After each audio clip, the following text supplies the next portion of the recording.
ఓం శ్రీ మాత్రే నమః. ఓం గంగణపతయే నమః. We are human beings. God has given sixth sense than other animal beings. It should be used properly through helping others. First, one should develop himself, oneself, later towards others. If you are happy, next step you have to think others should be happy. This is our culture. Our shastras and sciences always stress, emphasize much on selflessness, swartha rahityam. This is our motto of our saints. Without knowing this, we people are hurriedly struggling for our own people, our own purposes, and not making that falling down.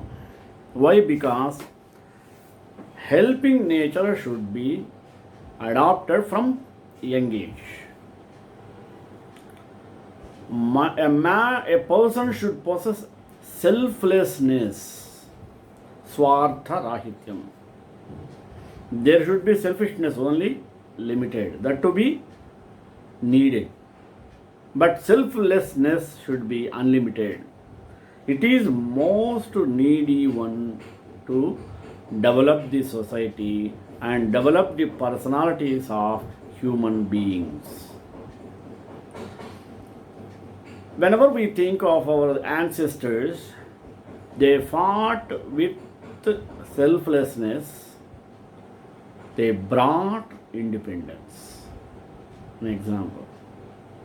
Similarly, so many seers, saints, scholars, philosophers, they worked with selflessness, though they are eternally away from us, but they are internally with us in our mind. If you take Swami Vivekananda, a good seer, he lived for selflessness. That's why even now, whenever we think of Vivekananda, automatically our hands folds and gives him bow or salutation. Similarly, Ramakrishna Paramahamsa. In ancient days, Shibi, a great king Shibi, who donated his flesh from his thigh for the protection of the pigeon. Like this, from ancient history to today's history, we can see so many persons who lived with selflessness. We should take them an ideal or a model to change our attitude in day-to-day life. Otherwise, living on this earth is futile. We have to make it fertile by observing, following their traits. These selflessness only can help the society. Nowadays, we can see the younger generations, they are doing their service without expecting anything. Recently, during Corona, we might have seen every part of the nation or world, the youngsters, middle-aged, older, whatever, maybe without the difference of gender, maybe male or female, younger or older, they served for the needy people, those who are suffered, with selflessness. That should be welcomed by us. Some people even worked for cremation or burial work, etc., without expecting anything in return. These should be welcomed by us. Like this, we have to adopt selflessness from the young age, then only we can continue. It may not come over at night. That's why we have to understand the values and importance of the selflessness, which predominantly makes our life into prosperous. Basing that, I took the topic of selflessness today and give you the detailed description. At least few of you can understand and start now onwards our children to live with selflessness. Prayer. Krishnaya Vasudevaya Devaki Nandanaya Cha Nanda Gopakumaraya Govindaya Namo Namaha. At the core of good character is the recognition that we win most by helping others win. We can find it helpful to think of good characters in terms of three traits. One is integrity, selflessness, and responsibility. Each of those traits can be further detailed as a set of attributes. But the central trait of good character is selflessness.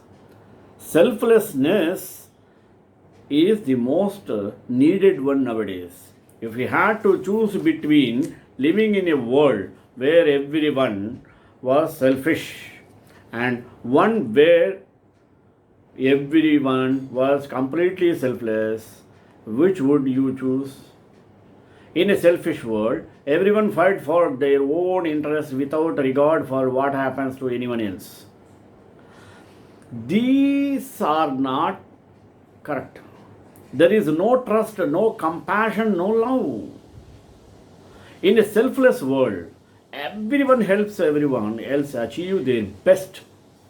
There is no reason not to trust others. Help is easy to find and needs are quickly met. Of course, being selfless in a selfish world means sometimes you get the short end of the stick. But the intrinsic rewards of selflessness remain.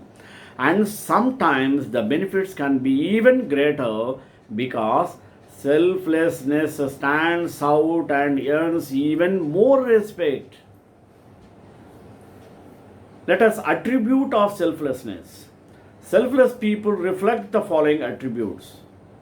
One is humble, honest self-assessment, finding as much pleasure in the accomplishments of others as in my own.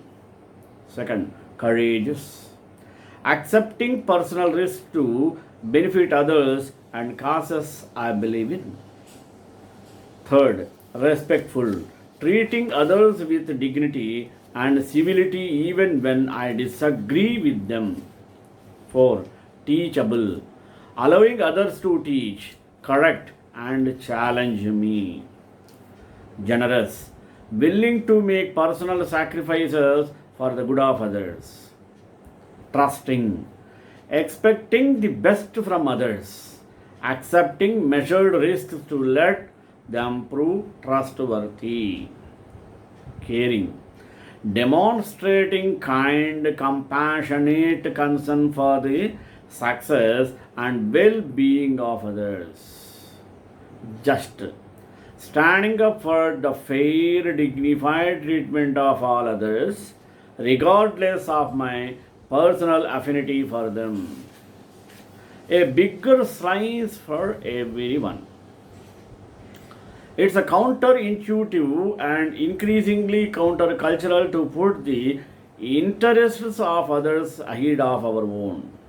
It's easy to think, if I don't look out for myself, who will? But that's short-sighted.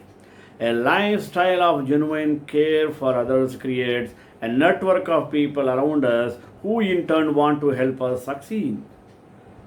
It's a mindset that is not after a bigger piece of the pie at others' expense, but rather seeks to make the pie bigger piece in clothing us. bigger piece, including us. Having a good deal of self knowledge, Arjuna senses this danger. He asked Krishna a fundamental question: what power binds us to our selfish ways?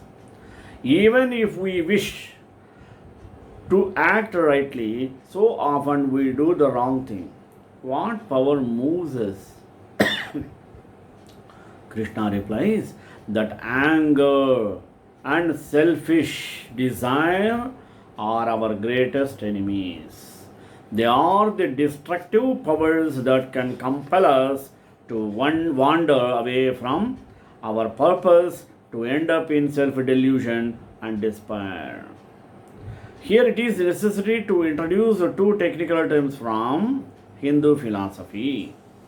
The Gita is not an academic work of philosophy, but a poetical, practical text. Still, it does refer from time to time to Sankhya, one of the 6 traditional schools of Indian philosophy. Why? In Sankhya, the phenomenal world of mind and matter is described as having 3 basic qualities of gunas: sattva guna, goodness, and light, purity; rajoguna, passion, activity, energy; and tamoguna, darkness, ignorance, inertia. According to Sankhya, spiritual evolution progresses from tamas to rajas, rajas to sattva, and final liberation takes the soul beyond the 3 gunas altogether. Here Krishna warns Arjuna to beware the pitfalls of rajas, for it is selfish arise. Arjuna must realize that his true nature, the Atman, is above entanglement in the gunas. The gunas act and react upon one another, but Arjuna's inner being is not affected. If he cannot reach these detachments, he will be always caught in the emotional storms of passion or the quagmires of inertia, which alternate in dominating the mind and body. Krishna offers Arjuna the example of King Janaka, well known from holy legend as a model for the princely estate. Janaka was a king who ruled well and did not shirk his responsibilities, yet he was detached and worked from a sense of duty, not for personal gain or enjoyment. He was revered as a royal sage who pursued his enlightenment not by renouncing the world, but by walking in it, contributing of its unfair or welfare, thus enjoying is the best of the both worlds. We work for our livelihood, to provide for our family and contribute to society. Vedic scriptures tell us that the purpose of life is moksha or liberation. Bhagavad Gita recommends 4 yogas. One is karma yoga, mean action or work. Next, Raja Yoga, meditation.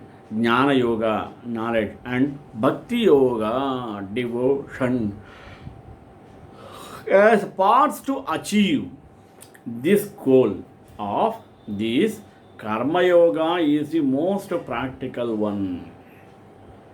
The classification of the Varnas is based on individual's nature and character, which is believed to be formed by the 3 gunas of Prakriti or modes of material nature. However, over time the Varnashrama system was perverted and duties came to be assigned according to Varnas, subdivided into castes on a hereditary basis. In today's competitive world, finding a profession based on one's swadharma is not the norm. The tendency is to work for the highest remuneration or to do whether work one gets in this era of growing unemployment, even if it is incompatible with one's nature and disposition. So, whatever work one is doing can be accepted as swadharma. The Gita says that all occupations are equally good, be they of sannyasi or a householder, of a judge or a sweeper, and when performed to the best of one's ability and without attachment, help in advancing on the spiritual path. Generally, we work for personal gain or satisfaction, which is a selfish motive. Selfish actions dissipate moral energy and do not promote spiritual development. Karma Yoga is a system of ethic focused on selfishless action. Good character takes intentional effort to develop. But if you really want to build a positive legacy and impact the world for good, build on the foundations of selflessness, integrity, and responsibility. Selfless concerned more with the needs and wishes of others than with one's own, in other words, unselfish. A selfless person goes beyond his concerns and emphasizes with others. They are humble, they have broader view, they truly listen others, put themselves in others' position. They say we instead of I. They celebrate success together and face the failure alone. And they find pleasure in helping others to see happiness in their face. Our first selfless personality. Can you imagine who are they? They are our parents. Parents are our first selfless people in our life. They teach us the good versus bad. They encourage us to help others, help us to learn good habits. They guide and advise without limits. They sacrifice their lives for us. They build our confidence in every step of our lip. They want us to achieve above than what they achieved in their life. They show us the path to appropriate opportunities that exist, but at the same time, they let us choose our own path. Now, selfless leaders. Like our parents, each of us might have come across many great leaders in our life with the true traits of selfless qualities.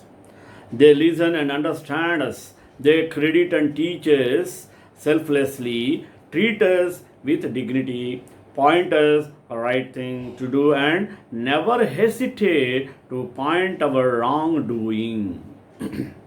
They show us the path of success. They help us to take the first step and nurture us for tomorrow. Along with my parents, leaders that I admire on selfless qualities, Dr. Abdul Kalam, Mother Teresa, and Swami Vivekananda, etc.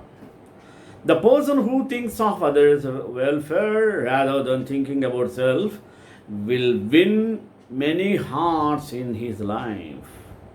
A true selfless leader will think of others before thinking for self. So what should he possess? He has to possess 7 selfless qualities. Such a person can be a leader. 1. Being simple and down to earth.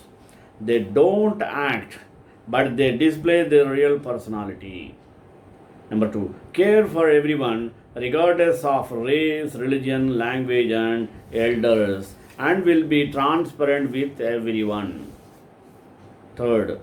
They trust, empower, and facilitate over command and control. They attract you to join from their compassion. 4.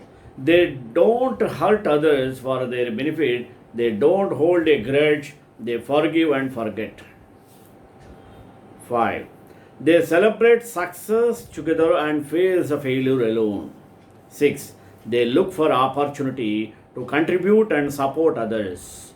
7. They inspire and ignite us to dream and nurture us to follow the dream. Another day, 4 steps to adopt selflessness. What are they? One of the most outstanding human attribute is selflessness. It shows what human beings can do to the extent of sacrificing their own lives to give life to others. Yet many a time we end up being selfish and self-centered. Seldom do we look beyond our needs and interests, and seldom do the needs and plight of others and bother us. Living for others is now the motto of only few noble souls. There are some suggestions that may help us in this regard. What are they?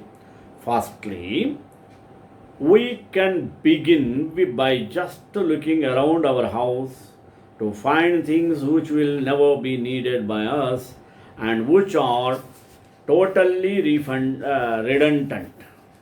Experience shows that if one looks with such an eye, one ends up with loads and loads of such things. Parting ways with them should not be very difficult, as these things have little or no use for us in the first place. Secondly, if we ponder on Mother Nature, it teaches us to selfless. Each and every object and element of Mother Nature seems to be functioning selflessly. It never reaps for itself the benefits it gives to others. The sun does not dazzle for its own self. The stars do not shine because they need light. Flowers do not give fragrance to satisfy their own selves. Trees do not provide shade or fruits to themselves. Rivers do not benefit from their own water. These are meant for the sake of others.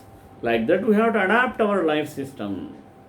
Thirdly, we should take up some voluntary work and try to spend time, effort, and our skills for others. Community services induces us to look beyond ourselves. Fourthly, a selfish motive may be help of others. Here, we can forget our own pain if we become selfless. When we live and work for others, it may make us see how better off we are more than so many others, and this makes us thankful and satisfied souls. Now, selfless service. The title of this chapter in Sanskrit is Karma Yoga, the way of action. And here we take an apparently sharp turn away from the subject completely.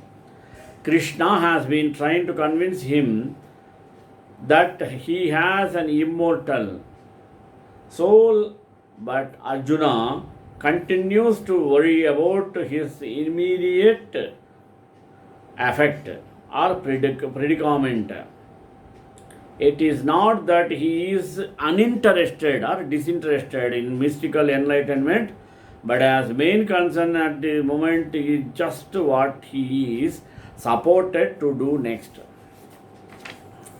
Or he asks perhaps what he does not important after all. Has Krishna been telling him to concentrate on acquiring spiritual wisdom and forget about his apparent duties in the world?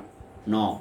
Krishna replies that there is no way Arjuna can avoid the obligation of selfless action or karma yoga. Arjuna must act selflessly out of sense of duty. He must work not for his own sake, but for the welfare of all. Krishna points out that this is a basic law of underlying all creation. Each being must do its part in the grand scheme of things, and there is no way to avoid this obligation except perhaps by the complete enlightenment, which loosens all the old bonds of karmas. Here, the Gita refers to the doctrine of karma.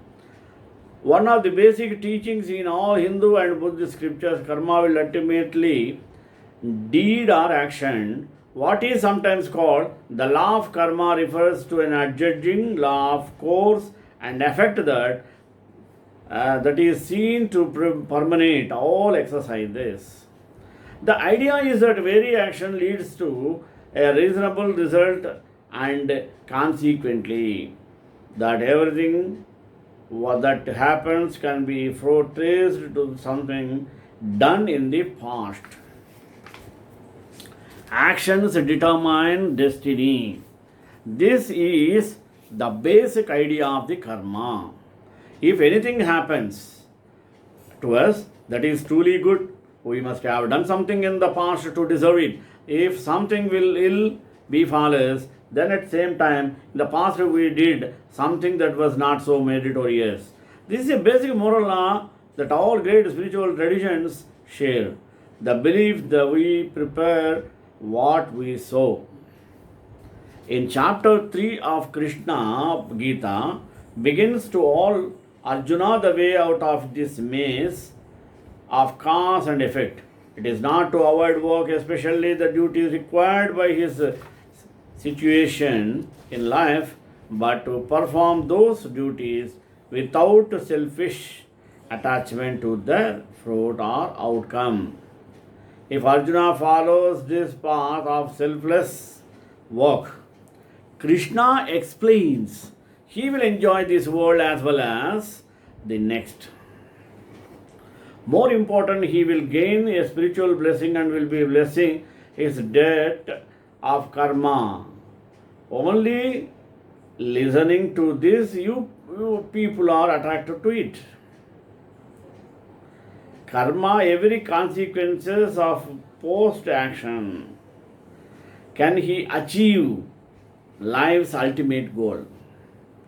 The world is bound in its own activity for all creatures except the illuminated man or woman work for their own pleasure and gain. Because they act selflessly, they are bound by the results, whenever they are good or bad. We must act in a selfless spirit, Krishna says, without ego, environment, and without getting entangled in whether things not work. In this way, we want only this will be permitted. No fall of each and every brick. We cannot hope to escape karma by refraining from our duties. Even to survive in the world, we must act. True, the Hindu scriptures do hold out another path, Jnana Yoga, the path of wisdom, which does not enjoy action, but Krishna does not really offer this to Arjuna as an alternative. It is acknowledged and then dropped. Perhaps Krishna knows that Arjuna it is not in the sense of mood and not the type of disengagement himself, and goes off on a search for a mystical version. For Arjuna, the active life is essential. The danger of the course of a life enjoyment of engagement in the world is that Arjuna will get caught up in his actions and begin to act of its motives. If this were to happen, he would be doomed into the spiritual failure. It is one of the action binds us. The only action that does not bind us is sacrifice. The action performed in the name of God, without any attachment. The gods satisfied with Google, with apathy. The God a kind of encouragement. The gods satisfied with your action shall reward you aptly. Those who eat their food without thanking the gods is the thief, hence offer your food to the gods. The food which has been blessed by the gods is the less lower world. Then food is nourished on us with a sacrifice.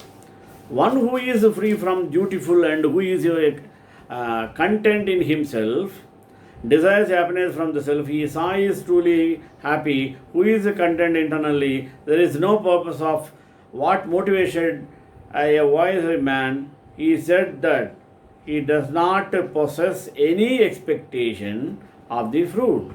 Karmanyevadhikaraha. Whatever such great men do, others follow. They set an example for others. Hence, they keep working always and ties example of in front of the others. Oh, great Arjuna! Arjuna first say like the apparent or attached to the clothes. The wise should not try to influence the souls which are ignorant, lest they may forget their duty in between all people act are during to their veneration, and these whose understand is content have a good understanding about meat is just like smoke covers fire, lust hides human blessings potential. Above the senses is the intellect. Hence, a parting gift the Lord was Arjuna to control his senses through action with unalloyed devotion. Thus, we can understand about selfless. Rekanta Kalyana Nere Nere Dram Sri Venkata Nivasa Srinivasa Mangalam Mangala Saham Premadachara Prabhu Sarvecha Urve Racharya Satkrutaya Astu Mangalam.